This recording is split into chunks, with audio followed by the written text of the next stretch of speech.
Assalamualaikum warahmatullahi wabarakatuh. Selamat pagi sampai berjumpa kembali atau selamat siang. Kali ini kita akan memulai dengan materi tentang perbankan dasar, di mana perbankan dasar itu kita memulai dengan materi untuk pertemuan yang ke-6. Lanjut.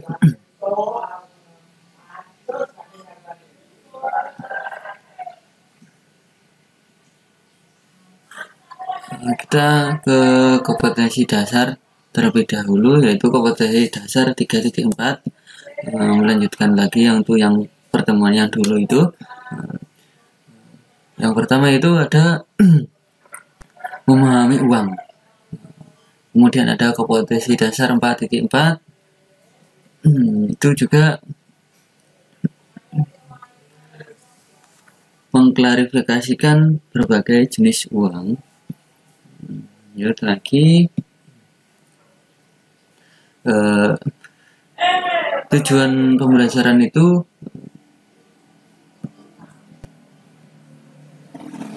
kita ambil beberapa. Yang pertama itu peserta didik dapat menyebutkan fungsi uang.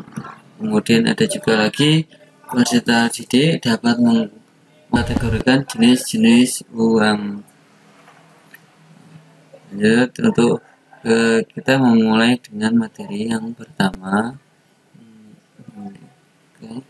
Yang pertama itu ada fungsi uang.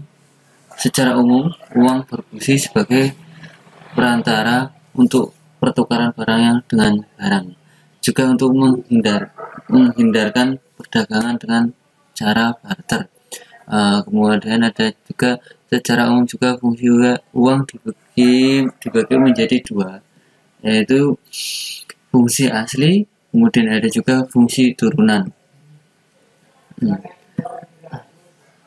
Ini yang pertama itu fungsi asli, dimana fungsi asli itu dibagi juga menjadi beberapa. Yang pertama itu sebagai alat tukar atau medium of exchange.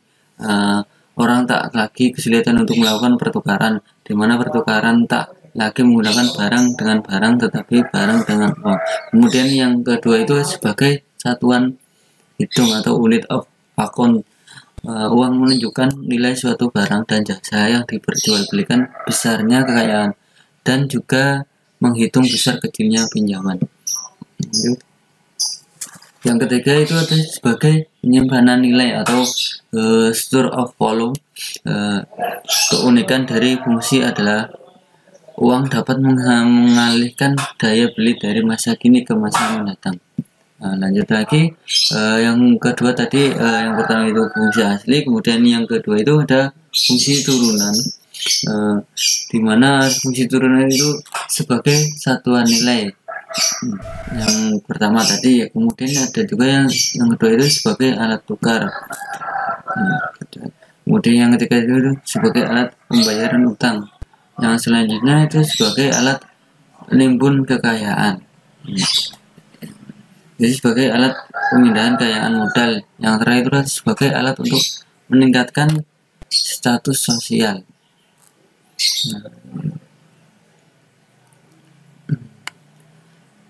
Lanjut lagi, menurut lembaga yang mengeluarkan uang dibagi menjadi dalam dua jenis.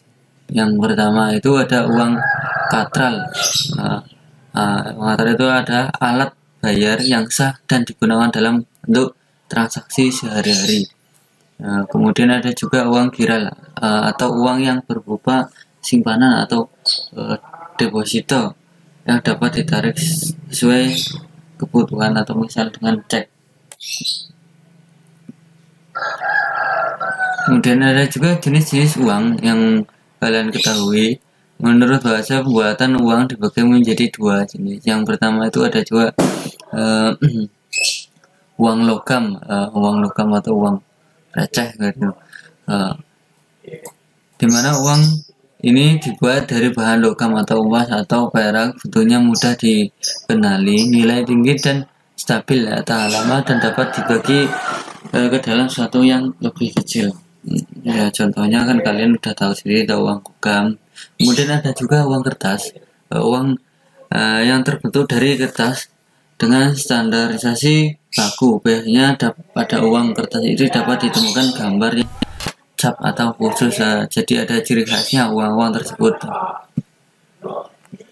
Lanjut lagi, menurut nilainya uang dibagi menjadi dua jenis, yaitu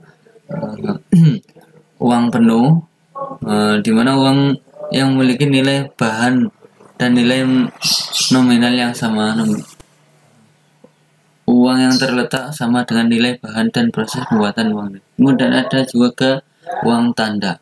Uang tanda itu nilai bahan dan nominalnya berbeda. Misalnya uang buat 2000, biaya yang diperlukan adalah 1000.